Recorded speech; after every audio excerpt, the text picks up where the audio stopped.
Namo tassa bhagavato arahato samma sambuddhassa. Namo tassa bhagavato arahato samma sambuddhassa. Namo tassa bhagavato arahato samma sambuddhassa. Good evening, everyone. Okay, we are continuing with the study of the Sammādiṭṭhi Sutta, the discourse on right view, Sutta number 9 in the Majjhima Nikaya. And last time we discussed the section on clinging, upadana, and explored the ways in which clinging is the condition for bhava, for existence.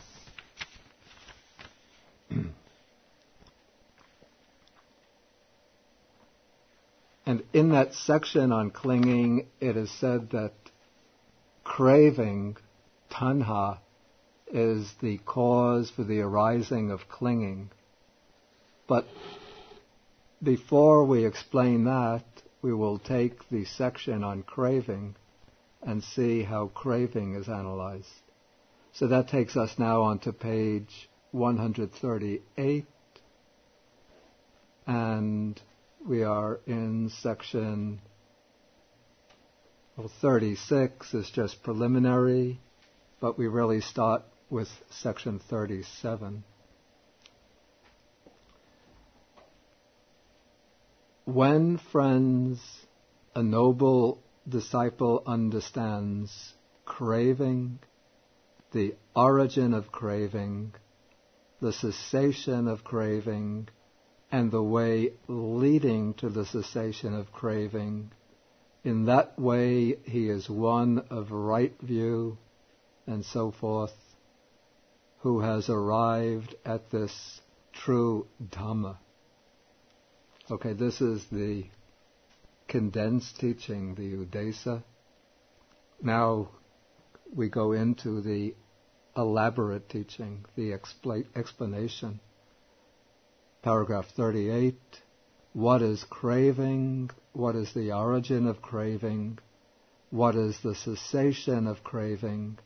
What is the way leading to the cessation of craving?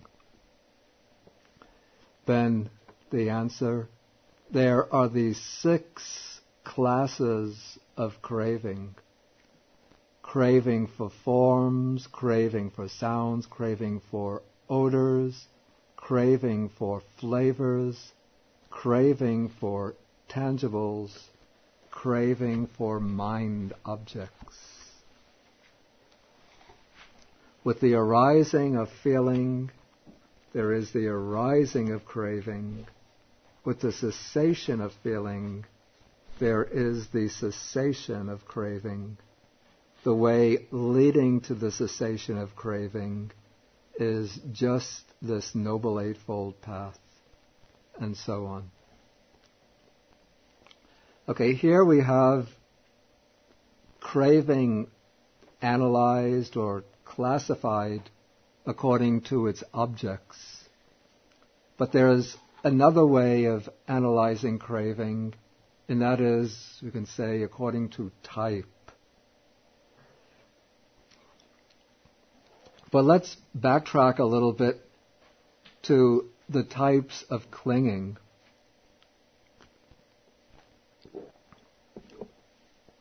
And to review, we have the 4 types of clinging. What are these 4 types of clinging? Clinging to sense pleasures, clinging to views, clinging to rules and observances, and clinging to a doctrine of self, right?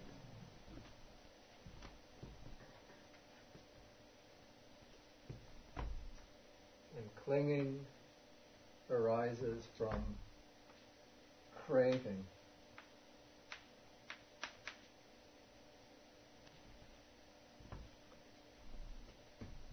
And though this formulation of dependent origination uses the analysis of craving in terms of the 6 sense objects, I think because in the usual formula it's relating craving to feeling, and feeling is analyzed according to the type of contact from which it arises, and then contact is explained by way of the 6 sense bases. But I think sort of psychologically or philosophically, it's more interesting to take the 3 types of craving and see how they relate to the 4 types of clinging. So we have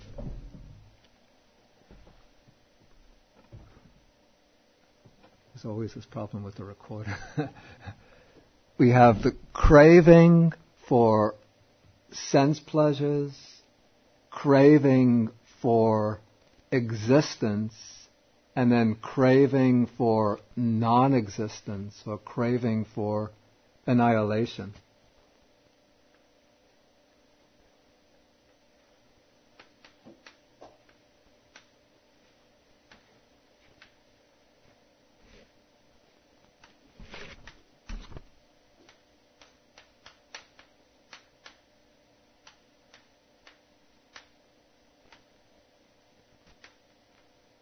Maybe we could see how these 3 types of cravings relate to the 4 types of clinging.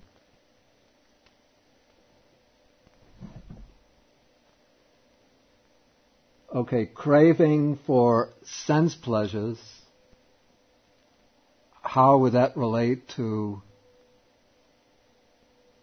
these 4 types of clinging? Any ideas? Any direct connections? No idea.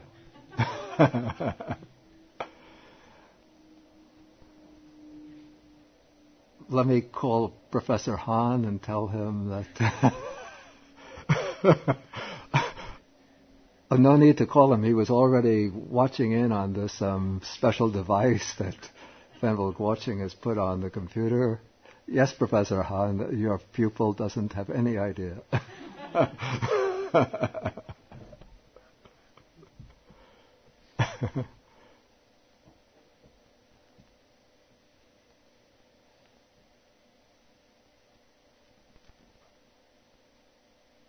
Okay, so we'll cancel the project then? Okay.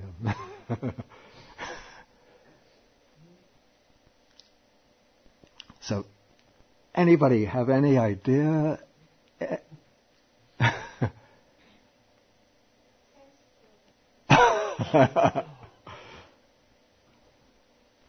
Can you spell that out a little more explicitly? Yeah. Spell it out a little more explicitly.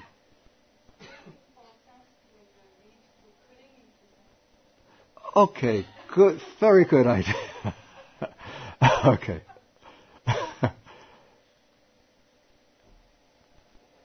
Okay, so we could say that the craving for sensual pleasures leads to the clinging to sensual pleasures. We might conjecture that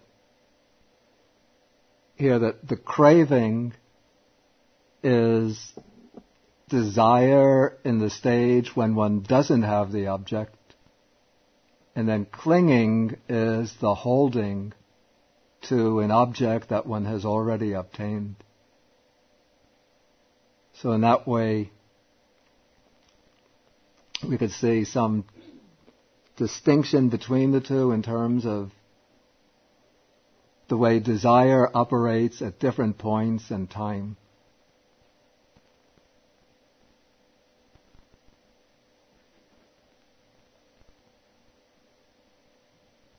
Can the craving for sense pleasures condition any of these other types of clinging? Or is there just a one-to-one relationship? I think sense pleasures would color your views sometimes. Maybe could you specify it? It's a good point. Specify a little bit more. Well, our desires in general are just going to play into how we view things. And we want something, so we form a little view of some logic. I think we're thinking rationally, but we're really being driven by our desires. Yeah. Though I'm thinking more, when you mentioned views, I was thinking the way craving for sense pleasures, it could sometimes lead to the actual adoption of particular views. Like somebody might have a very strong craving for sense pleasures, and so they might adopt the view that this is the only life we live, there's nothing beyond this life, we're here only once, might as well get in as much pleasure as we can. We have just 75, 80 years. Maybe the peak when we can really enjoy the pleasures is between the ages of maybe 16 and 36. After that one is burnt out. So, while you're young, healthy, might as well enjoy yourself.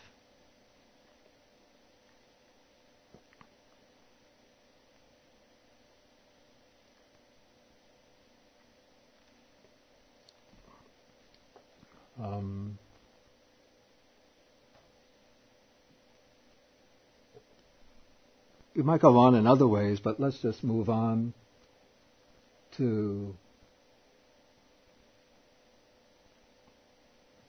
Well, I could also just give an idea that somebody has a craving for sense pleasures, but they might think that the sense pleasures come to fulfillment not in this life, but in some celestial realm, some heavenly realm. And so they will conceive the idea of some kind of heavenly world in which all of our desires for sensual enjoyments will be fulfilled. And then that could even lead to, that will lead to a clinging to views, and also sometimes to a clinging to rules and observances. You follow these particular rituals, these particular practices, and then you get the merits that will lead to the heavenly rebirth, and there you will enjoy your sense pleasures forever.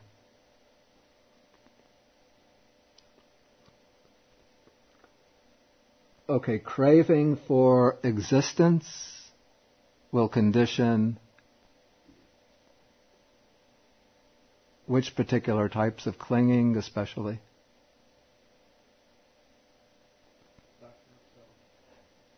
I think craving for existence can lead to strong clinging to doctrine of self. And any other type of clinging?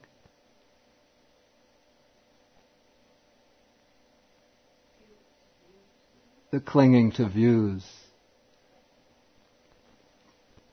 Particularly if there's this craving for eternal existence, then one has the view of some kind of eternal realm, eternal world, and then the view of an eternal self, an everlasting self that will exist in that world or in that form.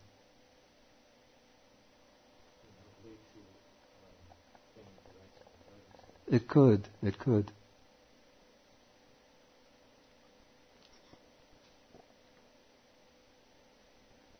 Any other ideas about this?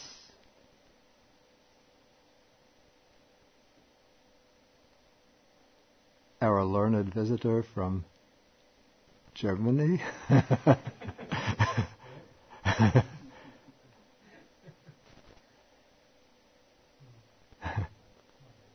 And the type of craving that I've always found rather strange and hard to understand is the craving for non-existence, what's called vibhava tanha, craving for non-existence.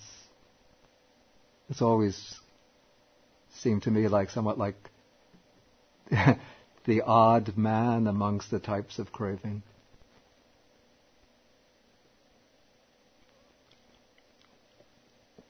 In the commentaries, they explain it as craving conjoined with a view of annihilation. And there's not very much said to explain this type of craving in the Sutta texts themselves.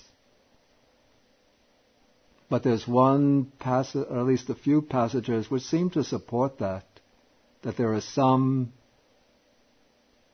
ascetics and Brahmins who hold the view that when this self, this existing self, is annihilated and destroyed with the breakup of the body at death, when the self or this existing person is annihilated and destroyed, that is the peaceful, that is the excellent.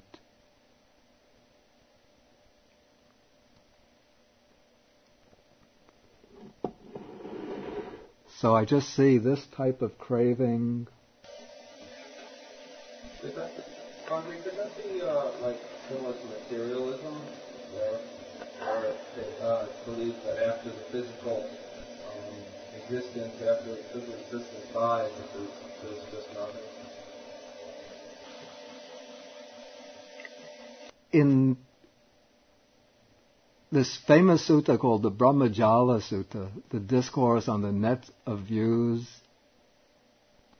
this is where the Buddha classifies many of the existing types of philosophical views that were being held during his time. He mentions 7 types of annihilationist view. Only one of these types of annihilationist view seems to be identical with materialism, which holds that this person consists of the body with it made up of the 4 elements, and when this self consisting of the body, the 4 elements, breaks up and passes away, how does it go? Then this person is annihilated and destroyed.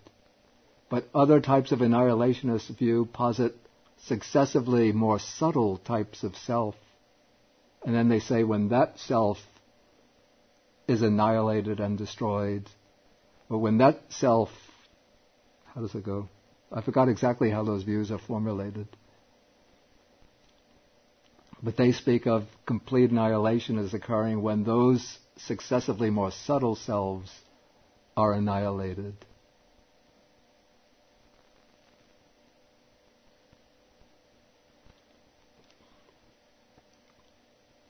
So it could be the case that they conceive of these subtle selves as transmigrating or reincarnating, and then at a certain point, perhaps a meditator has to reach one of these higher meditative attainments, and then through that attainment, that self is annihilated. Perhaps, it's all conjecture, or largely conjecture. Anyway, let us go on.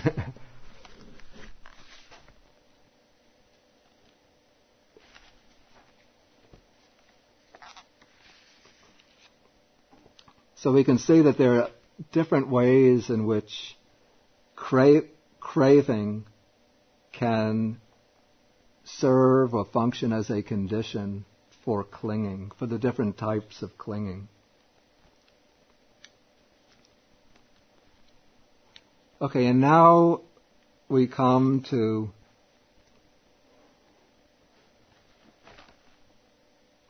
the condition for craving. So we jump over to paragraph 41.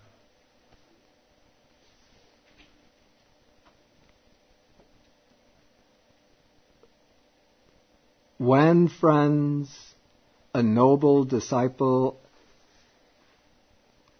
You see, in paragraph 38, feeling is mentioned as the condition for craving.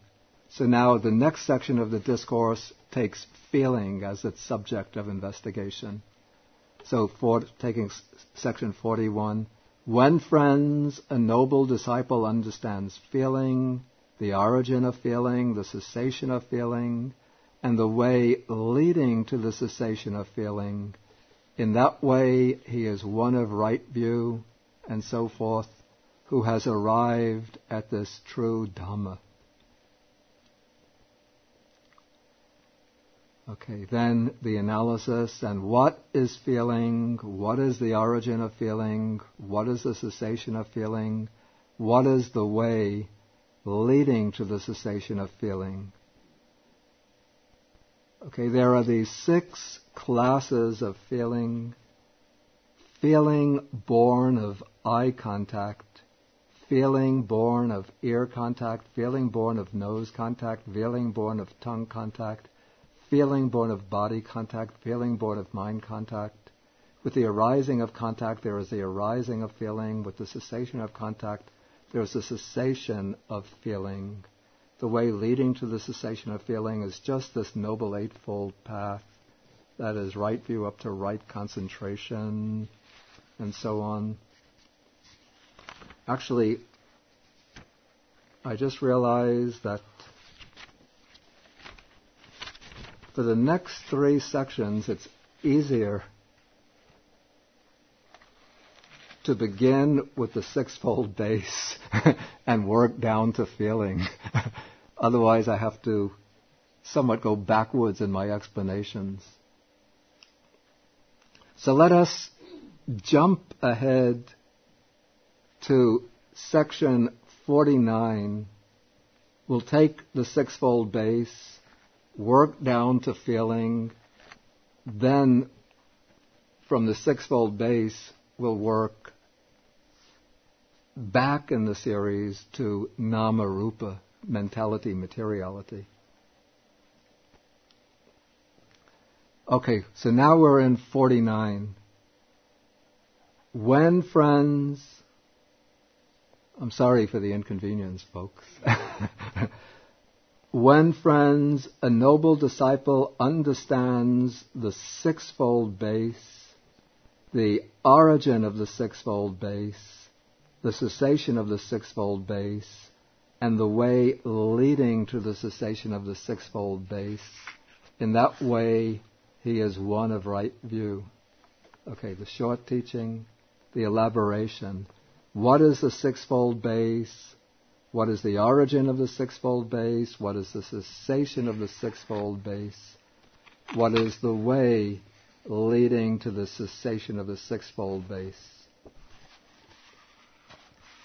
Okay, the expression here is salayatana. It's translated rather awkwardly as sixfold base because in Pali, salayatanang is a neuter singular, which is formed by taking a collective word for 6, sal, and then grouping all of the bases together into one. But in English it sounds rather awkward to say sixfold base, so I think it's more natural simply to say the 6 bases. Or more explicitly, it's the 6 sense bases. So what are these 6 sense bases?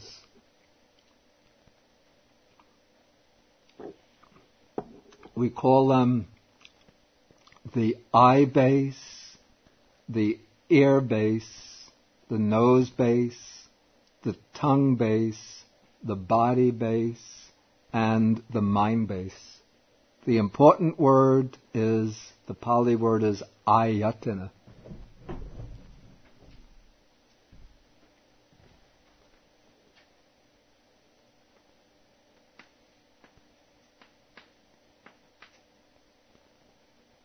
This is the phrase salayatanang. That is the expression that's translated sixfold base. And it's the same as we could use a synonymous expression, cha ayatanani, 6 bases or 6 sense bases. And what is being referred to here technically when we speak about, for example, the eye base, is not simply what we call the eyeball. By the ear base is not this wiggly thing that protrudes here. But in the case of each sense base, it is a subtle kind of material phenomena which is receptive to its particular type of sense object. If we were to use modern biological terminology, perhaps what we would call the eye base would be the light receptor cells in the eye. Perhaps we would take all the phenomena involved in visual perception, the light receptor cells, the retina, light rods and cones, together with particular cells in the optic nerve.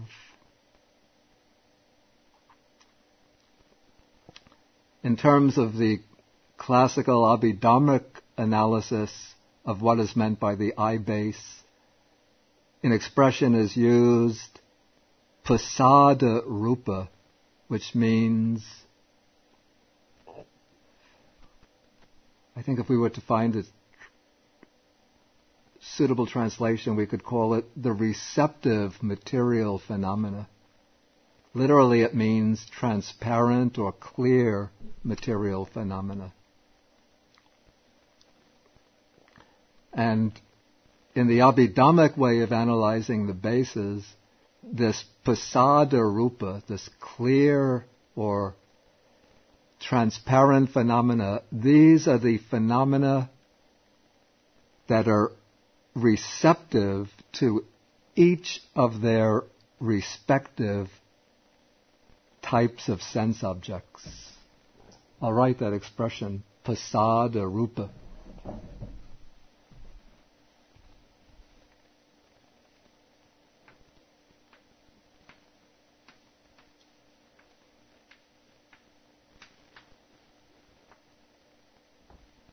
And so the ear base would be those particular types of cells within the ear, inside the ear, that are receptive to sounds, that are able to transform, say, the vibrations in the ear into perceived sounds.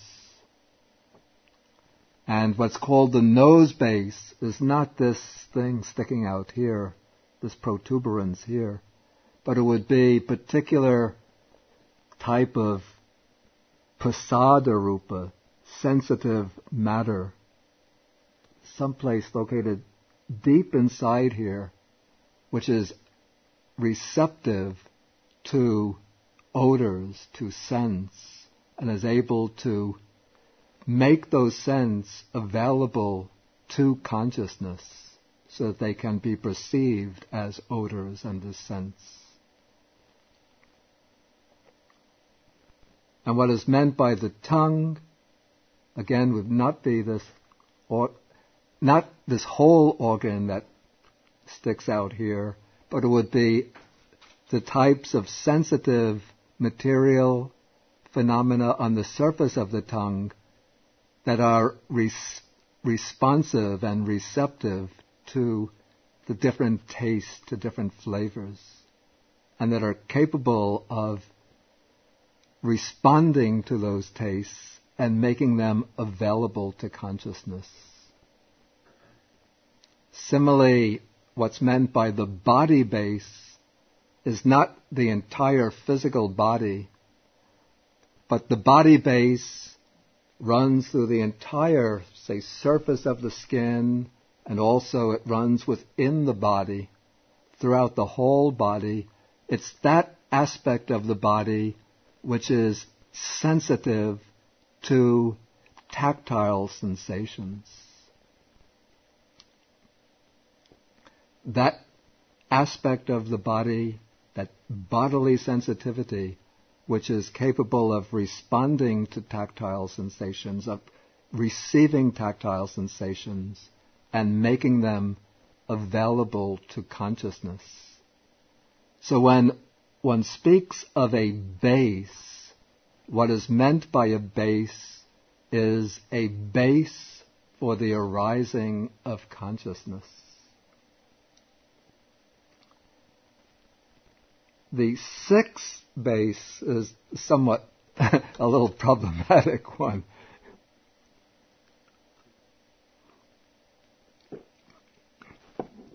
And its identity, it's not really investigated and defined precisely in the suttas, in the old Nikayas or Agamas. So this was a topic which was taken up in the Abhidhamma and then explored more in the commentaries. And I think that there are probably differences of opinions between the different early Buddhist schools, and I think even within the Theravada Pali commentators, different opinions were held. But what is called the mind base, we could speak very generally, would be that particular aspect of, you have to be careful now, the mind base is not a physical organ. It's not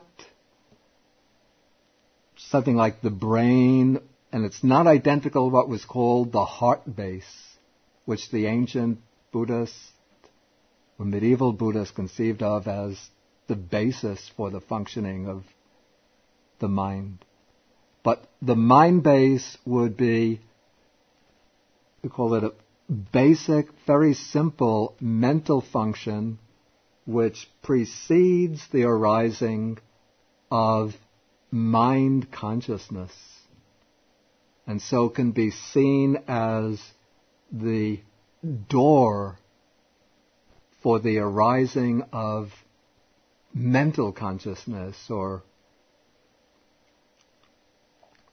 how do we call this? Intellective consciousness. The sixth type of consciousness, distinct from sense consciousness.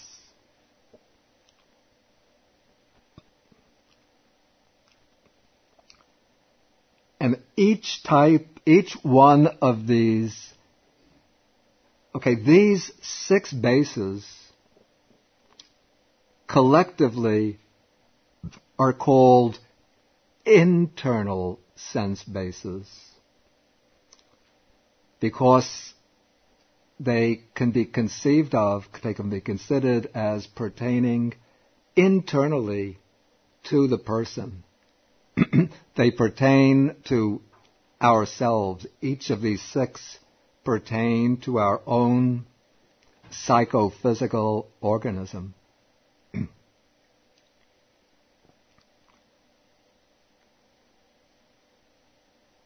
But corresponding to each of these internal bases, there is an external base.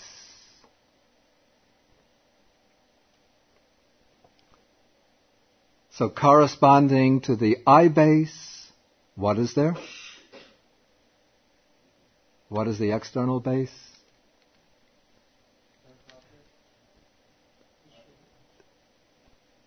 Speak, somebody.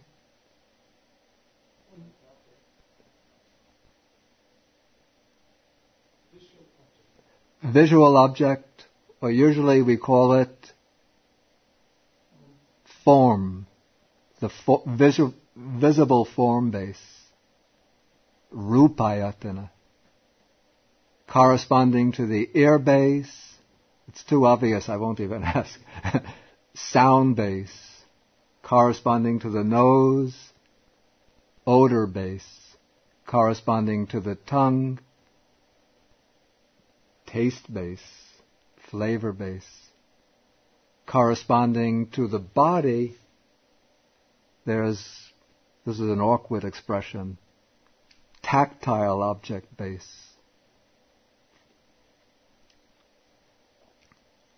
Tactile sensation base.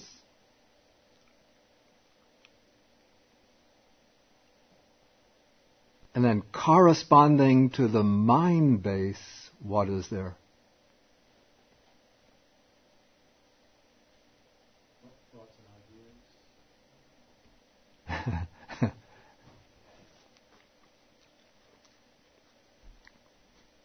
Does anybody know the technical term for this?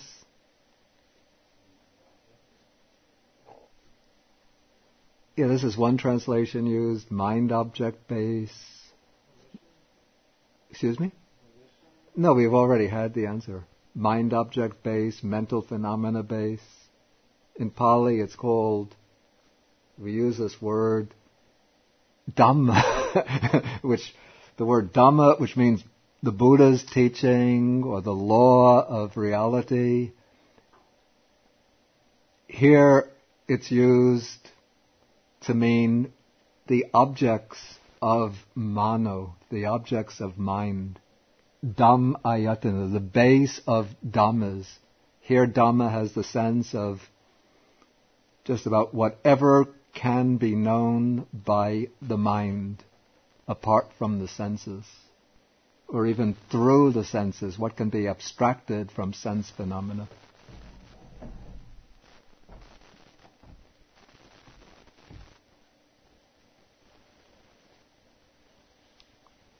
Okay, so now we have the 6 internal bases and the 6 external bases.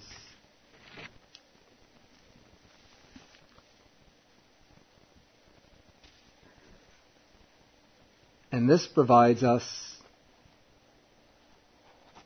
with, you might call, literally it provides us with a basis for understanding contact.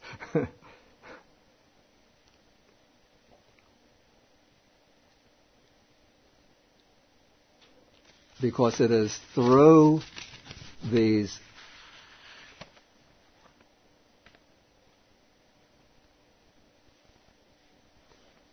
if we jump up to paragraph 46, on page 140, just the third line down, we see with the arising of the sixfold base, there is the arising of contact. So the sixfold base is the necessary condition for contact.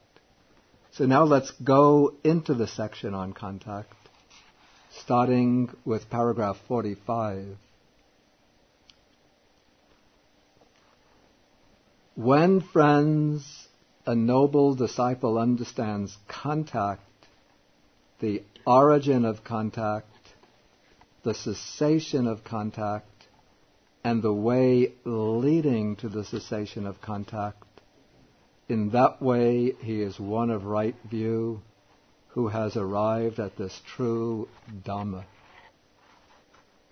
Okay, then the analysis or explanation. And what is contact? What is the origin of contact? What is the cessation of contact? What is the way leading to the cessation of contact? There are these 6 classes of contact. Okay, what are the 6? Eye contact, ear contact, nose contact, tongue contact, body contact, and mind contact. With the arising of the sixfold base, there is the arising of contact. With the cessation of the sixfold base, there is the cessation of contact. The way leading to the cessation of contact is just this noble eightfold path that is right view through right concentration. Okay, what now exactly is contact. Okay, the word contact is defined or explained elsewhere in the suttas. I think if we take, for example, Sutta number 18.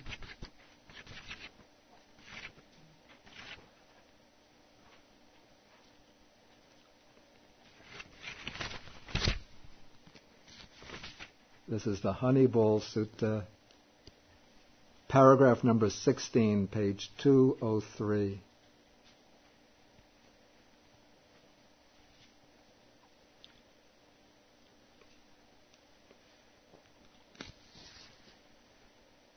Everybody have that? Paragraph 16.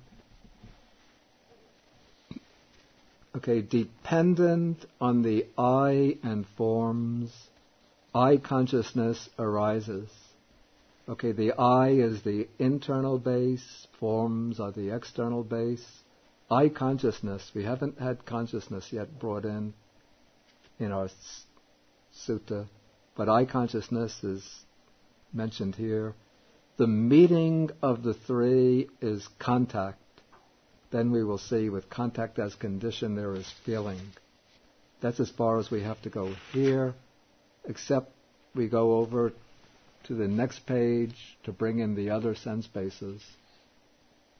On page 204, dependent on the ear and sounds, and so on, dependent on the nose and odors, dependent on the tongue and flavors, dependent on the body and tangibles or tactile sensations, dependent on the mind and mind objects, mind consciousness arises. The meeting of the three is contact. Okay, so contact is the meeting or coming together of these three things: sense object, sense base, and the corresponding consciousness. Or I like to explain it as the meeting of consciousness with the object through the corresponding sense base. Since the sense base functions somewhat as a door for, you could say, consciousness to go out to the object and say hello to the object, or you could say for the object to come in and meet consciousness. Again, this is speaking metaphorically.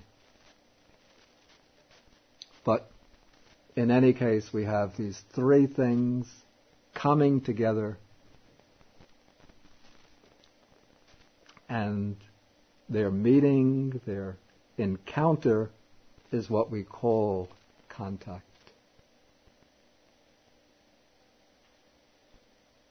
And so, of these three things, in this particular passage that we're dealing with now,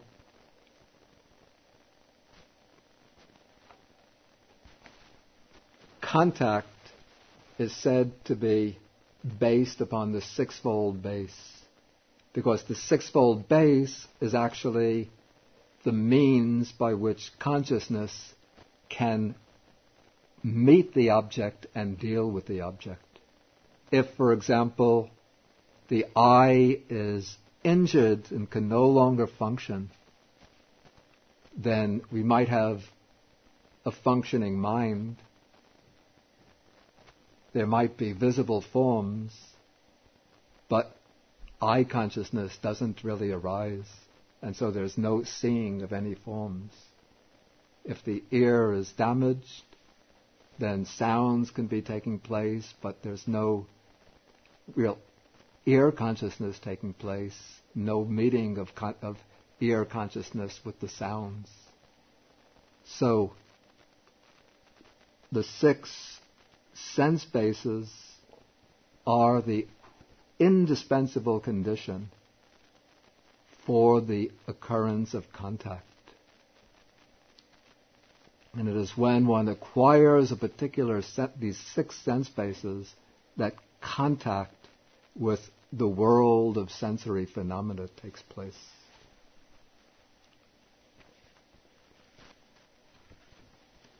Okay, then contact is the condition for feeling.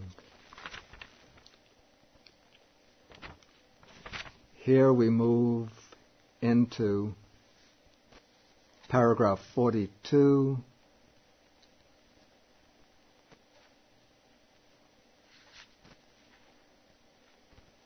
But first we could take 41, paragraph 41, the brief statement.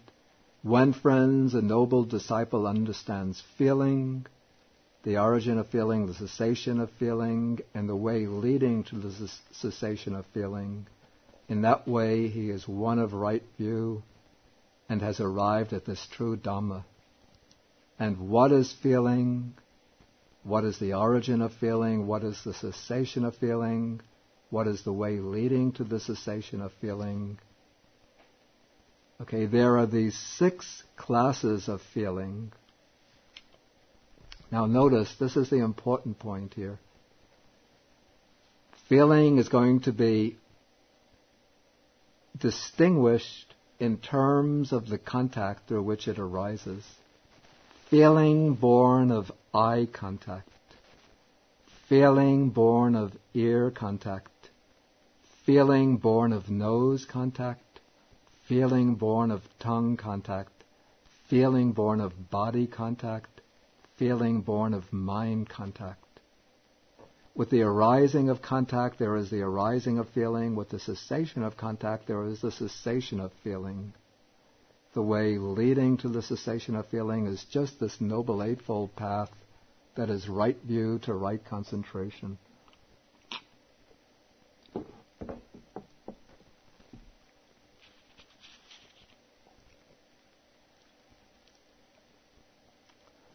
Okay, so when an object, we can say, impinges upon a sense faculty, a sense base, consciousness arises, the coming together of the consciousness with the object through the sense base, that is contact. From that contact, there arises feeling. Actually, many phenomena arise through that contact. There arises with that contact, there arises feeling, there arises perception, there arises volition, there arises a whole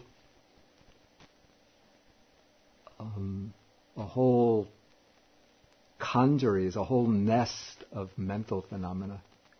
But of that whole nest of mental phenomena, the Buddha has singled out feeling as being especially important because feeling functions as the strong supporting condition for craving. And so it's especially instrumental in dependent origination. Usually, elsewhere in the suttas, we have feeling divided or distinguished into 3 types of feeling. We have feeling can be, what are these 3 types of feeling? My memory is a little weak today. Pleasant feeling? Does the text say unpleasant? You have to be very faithful to the text. Pleasant feeling. I was going to say you must be enjoying good health. I envy you. What is the other feeling? Painful. Yeah, I saw you getting acupuncture a few minutes ago. So painful feeling. And what is the third feeling? Neither pleasant. Right.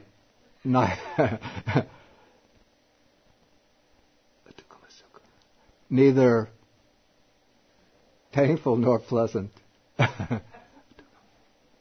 So neither painful nor pleasant feeling, or sometimes called simply neutral feeling. Okay, so through any of these sense contacts, any of these three types of feelings can arise, according to the suttas.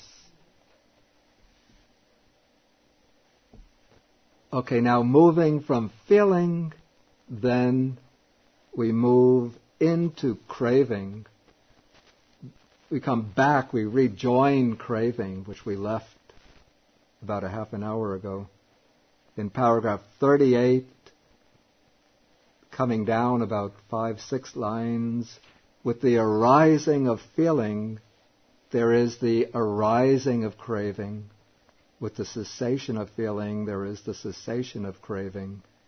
The way leading to the cessation of craving is just this Noble Eightfold Path. Okay, I like to deal with this in terms of the three types of feelings: pleasant, painful, neutral. Of these three types of feelings, which type does craving have the strongest investment in?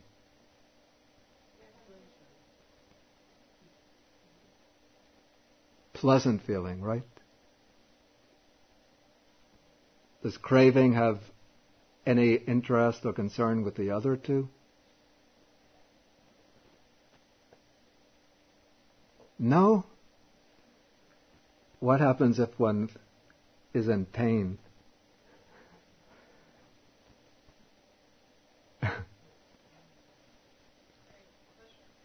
Yeah. Or one craves to get rid of the pain.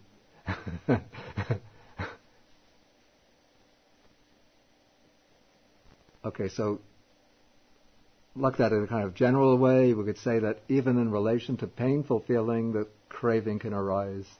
A craving to get rid of the pain, or a craving for pleasure as a way of escaping from the pain. And how about this neutral or neither pleasant or painful feeling?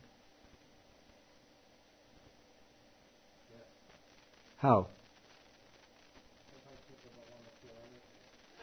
That's true. It's very true. Sometimes people like this dull, quiet, call it dull, indifferent feeling, sometimes at a very ordinary, mundane level. And then this neutral feeling also occurs at a very refined, subtle level, the level of, in the fourth jhana and the formless meditative attainments. And though, where it becomes a very peaceful, neutral feeling. And so if there's no investigation, no wisdom, then there can take place a subtle craving for that peace, tranquility of those higher attainments, and then a clinging to them.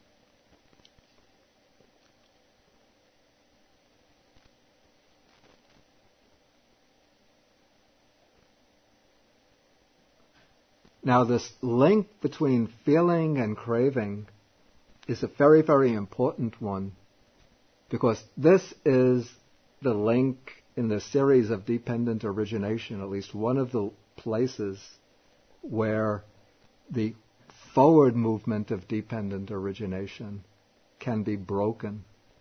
Because feelings naturally arise, that's inevitable. But it is by entering into that gap between feeling and craving, entering into that gap with mindfulness and clear comprehension, that one can prevent the feelings from triggering off the types of craving that they naturally trigger off. Well, one could say that one could prevent the three types of feelings from triggering off different reactions. One could prevent the pleasant feeling from triggering off craving, the painful feeling from triggering off aversion, and the dull, neutral feeling from maintaining delusion. And then that way, one stops the forward movement, the movement from craving to clinging, and then from clinging to the creation of more bhava, of more existence.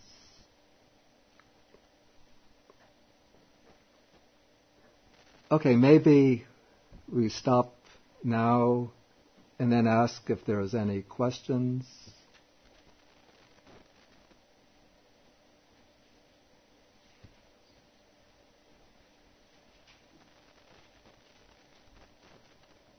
Yep, Suki, please. Repeat. Really cut the karma only in their craving. I don't know whether it actually has anything. Crave to cut the karma only in their craving? I didn't quite... No, I mean, if they have I see really if there's a strong yearning, strong craving. Yeah. Not to come back to this life. That should be the craving for, we call it a desire for liberation. So desire for liberation, can this be craving for non-existence? It's never, the desire for liberation is never treated as the craving for non-existence. But as I said, the craving for non-existence, it's really not clearly defined or explained in the suttas. It just seems to be illustrated occasionally by the view of these ascetics and Brahmins who say that who speak with regard to an existing person, when this, do you know the exact words, Venerable Nalio? Do you remember?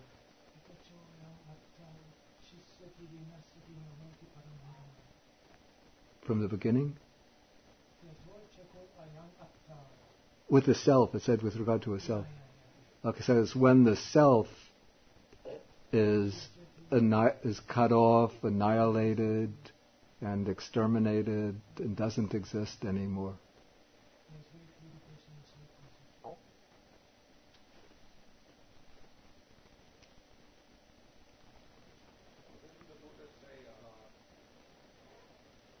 Liberation is neither existence nor non-existence? He didn't say liberation is neither existence. What did he say that about? Did he say that about his own death? No, what he said, there's a question whether a Tathagata, that's in this case an enlightened one, a liberated one, exists after death or does not exist after death. Both exists after death, does not exist after death. Okay, the way this is understood, you see, these were views that were debated, argued by the Buddha's contemporaries. And different thinkers in this period held different views on this issue. So the way it's understood is that the view that the Tathagata, or the liberated person, exists after death, this would be a type of eternalism, which holds that there's some kind of self-entity within the liberated person that goes on existing forever after the liberated one dies. The view that the Tathagata doesn't exist after death, that would be a form of the annihilationist view, which holds that there is a self in the Tathagata, and when the Tathagata passes away, that self is annihilated forever. The Tathagata both exists and does not exist after death. That seems to be an attempt at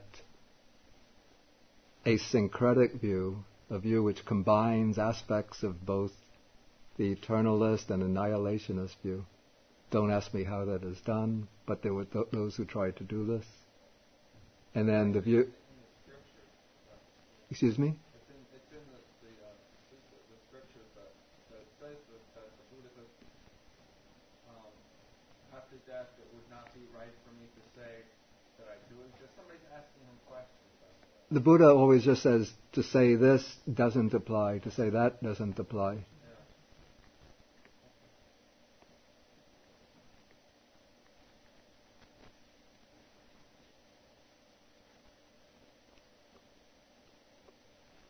Any questions that relate more directly to the dependent origination series? Anything unclear? Paul? What is he really referring to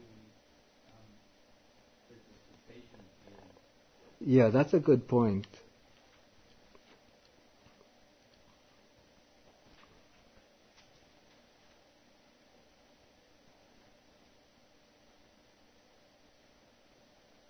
Because this, let me just say that this is an important point, that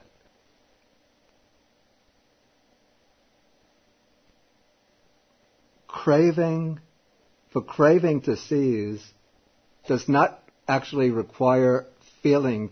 It seems like I'm contradicting the sutta, but for craving to cease does not actually require feeling to cease. Because an enlightened person, while alive, eliminates craving, but continues to experience feeling.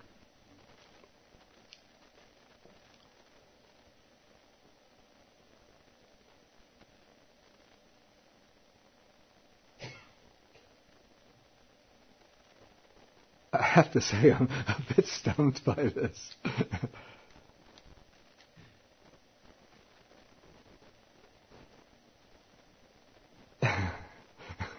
You want to answer that? I think we can understand as a momentary cessation of feeling in the experience of Nibbana, because what is Sammādiṭṭhi? When he talks about the Sammādiṭṭhi of the Arya Self, feelings momentary cease. So the cessation of feeling is a condition for the cessation of craving, but the cessation of feeling is momentary. It's not a total cessation for the rest of the life.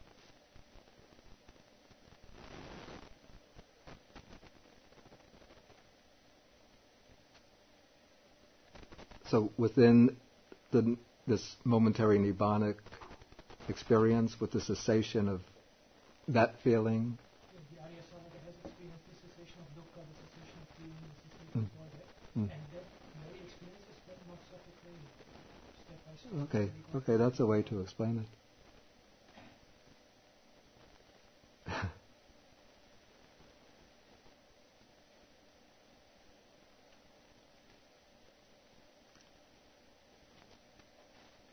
Perhaps another way to see this is to see that actually, you see, all of these sections are abstracted from the whole chain of cessation that goes back to the cessation of ignorance. So then we really have to see all of them ceasing finally and ultimately with the cessation of ignorance. That's another way to see it. Yeah. So there could be different ways of seeing. With that session of breathing, it happens like while even we're doing certain meditation. Oh, say again. I think I understand. Say again. Now, if you really are mindful and watching when certain pleasant feeling arises, Yeah. and you, instead of just craving or attaching it, if you just simply watch, knowing that this will disappear, and Yeah. actually that disappears, Yeah. so within that plane, there's a cessation of feeling there. And then there's a cessation of craving too.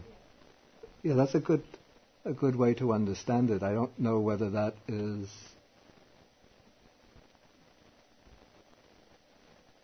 the way intended here, but that is a way to understand it.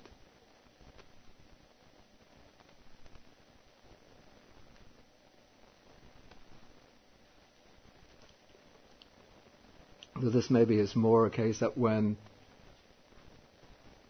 the craving ceases, then the feeling which is kept alive by that craving ceases. But it might also be the case that with the cessation of feeling, that a feeling that is keeping a craving going, when you're just observing the feeling, when that feeling goes and the craving goes, that's also a way to look at it. But I think we're going to have to end our session tonight. Okay, thank you all for your attention. And now we will end with the sharing of the merits with the devas, the bhutas, the nagas, and with all sentient beings in this world, wishing them all to be well, happy.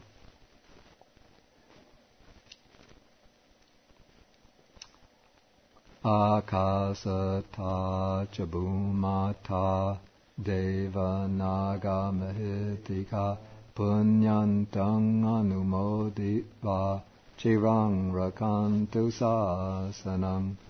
Akasata chabumata deva naga mahitika punyantang anumoditva chirang rakantu desanam.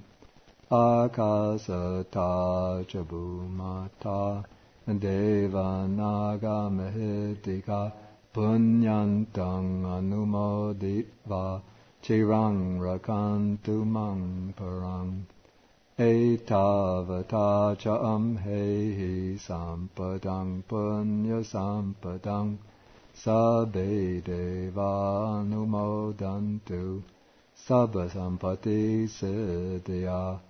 Etavata cha amhehi sampadang punya sampadang sabbe bhuta anumodantu sabba sampati siddhya.